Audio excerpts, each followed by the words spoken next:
কাল যেহেতু প্রোগ্রাম আছে তাই বেসিক কিছু জিনিস নিতে চলে গেছিলাম একটা স্টেশনারি দোকানে। সেখানে দরকারি জিনিস নেওয়ার সাথে সাথে অদরকারি কিছু জিনিসের দিকে চোখ গেল। আসলে অদরকারি বলে কিছুই নেই, যা কিছু সুন্দর সেদিকে তো চোখ যাবেই, কিন্তু নেওয়া হলো না কারণ পকেটের দিকে তাকাতে হলো। তারপর ফেরার পথে দেখি বেশ কিছু মাছ ধরার ফাঁদ বিক্রি হচ্ছে। এগুলোকে সম্ভবত ঘুনি বলা হয়। জলের স্রোতের মুখে এগুলোকে বসিয়ে দিলে এর মধ্যে ছোট ছোট মাছ ঢুকে যায়। যাই হোক, তারপর কৌতলায় যেতে হবে, সেই জন্য বসে পড়লাম টোটোতে, কারণ আজ আমাদের কৌতলাতে ক্লাস হবে। পৌঁছে গেলাম সেখানে।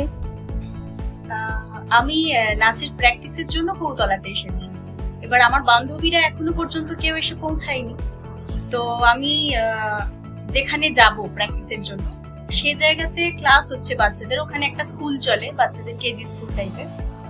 তো সেখানেও যেতে পারছি না, আর সেই জন্য রাস্তায় ঘুরবো। আর এদিকে ফোনও করেছি ওদেরকে, ওরা অলরেডি বেরিয়ে পড়েছে, এক্ষুনি এসে পড়বে হয়তো। রাস্তায় ঘুরতে ঘুরতে আমি দেখছি হঠাৎ যে একটা এটিএম তো ফাঁকা পড়ে আছে, আবার সেখানে একটা চেয়ারও রয়েছে ফাঁকা।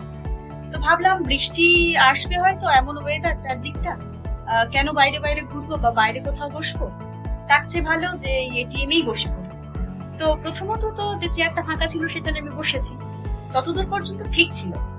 কিন্তু এত জমিদার যে এখানে একটা ফ্যানও আছে, সেটাকে আমি আবার অন করে দিয়েছি। এই যে দেখুন,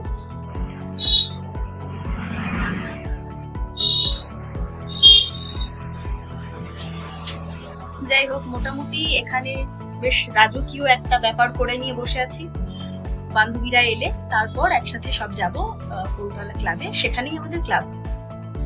আসলে কাকুর বাড়ি কাছেই, কাকুর বাড়িতে চলে যেতে পারতাম দিব্যি, কিন্তু যেহেতু ওরা বললো যে ওরা আসছে, সেই জন্য আর যাইনি। আবার হেঁটে হেঁটে যাবো, অতটা আবার আসবো, সেজন্য এখানেই বসে পড়েছি। মিনিট 2-5 মধ্যে ওরা চলে আসবে, এলেই তারপর আমরা একসঙ্গে আবার ক্লাবে চলে যাবো। আপাতত এই জায়গাটা বেশ সেফ লাগলো, মানে বৃষ্টি এলেও কোনো অসুবিধে নেই আমার, দিব্যি এখানে আমি বসে সময়টা কাটাতে পারবো। তোমার বাড়ি এখানেই? কোথায়? বয়ের গদি? তুমি একা যাবে কি করে? ওই জন্য বসে আছো? ওখানে জায়গা আছে বসার, না হলে এখানে বসো। তুমি ভয় পাচ্ছ? ভয় পাওয়ার কিছু নেই, আমি তো দিদি হই। বাচ্চাটাকে আসলে ডাকলাম এই কারণে, আমি এখানে বসে ভিডিও করছি, আর ও অনেকক্ষণ থেকে ওখান থেকে উঁকি মেরে মেরে দেখছে আমার।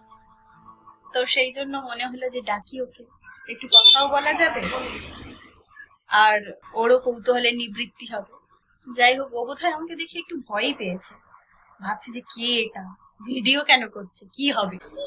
একজন এসে ফ্যানটা অফ করে দিয়ে চলে গেলেন। বসে আছি, একটু মায়া হলো না। ওই যে ম্যাডাম হাজির হয়েছেন। খেয়ে দিয়ে এসছিস? খেয়ে এসছিস? আচ্ছা আচ্ছা। ডাল ভাত আমার জন্য তো নিয়ে আসতে পারতিস। হ্যাঁ হ্যাঁ,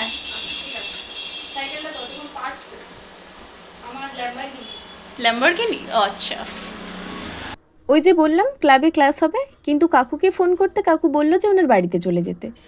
এই যে কাকুর বাড়িতে যাওয়ার পথে একটা এরকম বাড়ি পড়ে, যেটা আমরা মানে অনেক ছোট থেকে শুনছি, মানে যবে থেকে এখানে আসছি আর কি, শুনেছি যে এটা নাকি জমিদার বাড়ি। জানি না কতটা সত্যি, হতেও পারে আবার নাও হতে পারে, তবে বেশ পুরনো একটা ছোঁয়া রয়েছে এর মধ্যে। একদম একদম। আর এই যে ওল গাছ কি বড় হয়েছে, এই ওলের ডাঁটা দিয়ে তরকারি হয় জানিস, চিংড়ি দিয়ে, খুব ভালো খেতে লাগে। আমার তো খুব ভালো লাগে খেতে, জানি না সবার ভালো লাগবে কিনা। এই যে ইয়েলোটা দেখছেন, যেটা ইয়েলো একটা হাউস, এইটাই হচ্ছে আমার কাকুর বাংলো।